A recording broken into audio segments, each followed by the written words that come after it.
battery died. This is part 2 for my Red Dot. For those of you who watched part 1, basically I got a package today in the mail from post office. Forgot that I had ordered this, which is very cool. I remember roughly paying about $75 for it off of the Amazon site where I ordered it from. Came in this little plastic. Here's the box. It's called the RT5H, that's the model.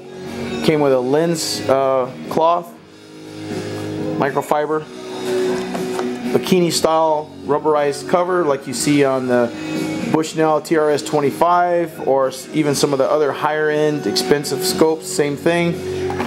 Box is just a basic black box with some foam inside. There's some more plastic, more foam. I opened it with my hardcore package opener.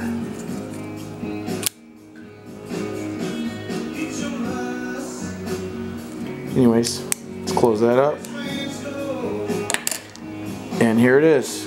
It's got a quick detach release lever that mounts onto all 1913 Picatinny rails and Weaver style mounts. It looks like a unibody construction as far as the riser. It looks integral as to be a part of the site. I may be wrong, but it does look to be that it's one solid piece. I don't know for sure. I'll find out.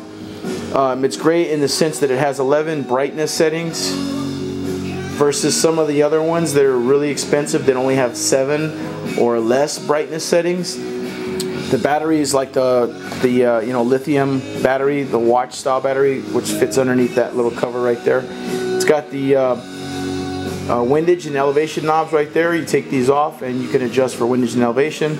On the rear here you got the amber side that you actually look through this side when you mount it, and then here's the front, which is kind of like clear or bluish or greenish, like you're looking in a fish tank through water. It's very nice. I don't know how much it weighs, but it's not heavy. It feels really good. Here's the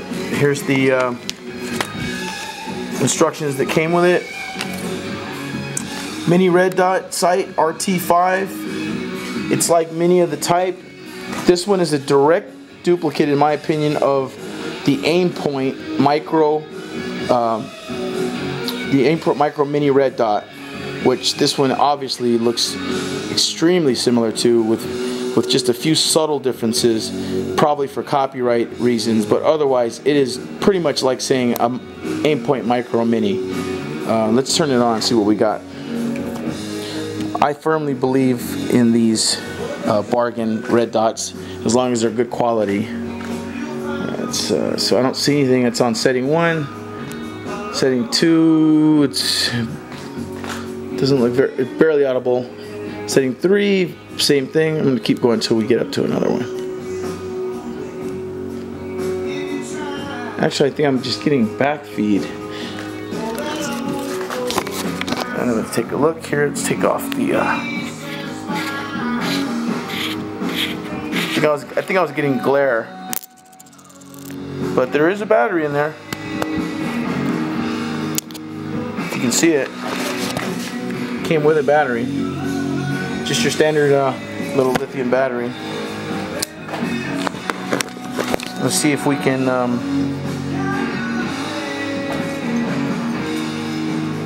get this thing rocking and rolling.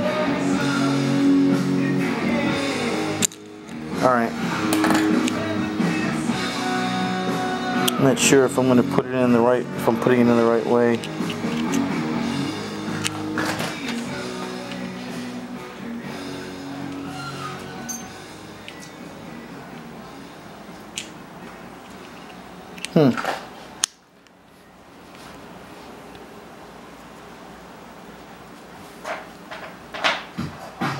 Okay, yeah, we're good. You know what? Tell you guys something. I'll show you right now what happened. I am unfamiliar with this site. It's first time. It does claim to be waterproof, and I do see there's a rubber gasket over the battery area, but the waterproofing on these, I wouldn't trust it past 40 feet. However, Usually these things claim to be up to 80 feet or something around there. I'll have to check this one. But again, the problem was that I was having is I couldn't find the red dot to show you guys, but it's actually on this side. Let's see if I can line it up. There it is. That's on setting number 11, so that's the highest brightening. It's pretty bright. Let's go down. I'm going to go to 0, 1. Okay, here's 1. Barely audible. You won't see it more than likely through the camera. That's setting 1. Probably can't see it. I'm going to put on setting number 2. It's a very tiny little dot, which is good. It looks like a 2 MOA dot, maybe at most 3. I don't even think it's 3. Can't see it, I don't think, but I can see it with the naked eye. Alright, now we're on setting 3. Let's see what we got.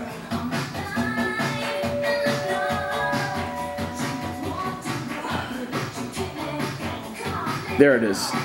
That's setting number 3.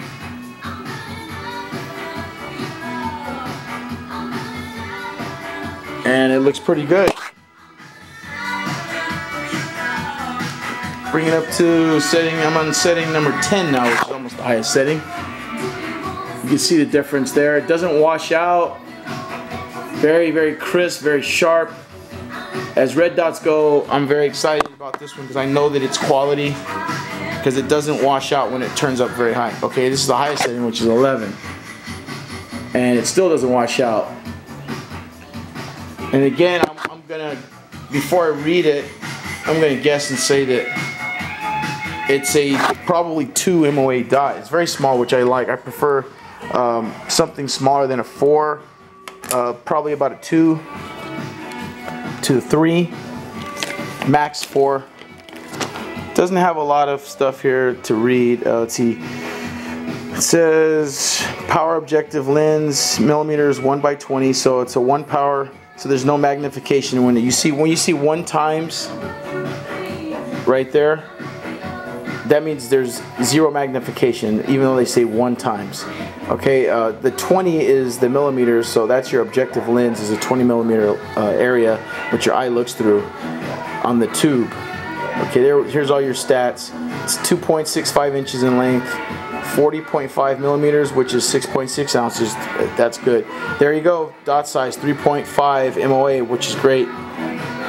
Okay, adjustment range in inches at 100 yards MOA. So I guess each click is measured in inches at 100 yards for your MOA. So 30. That's the formula. 36.0 over 35.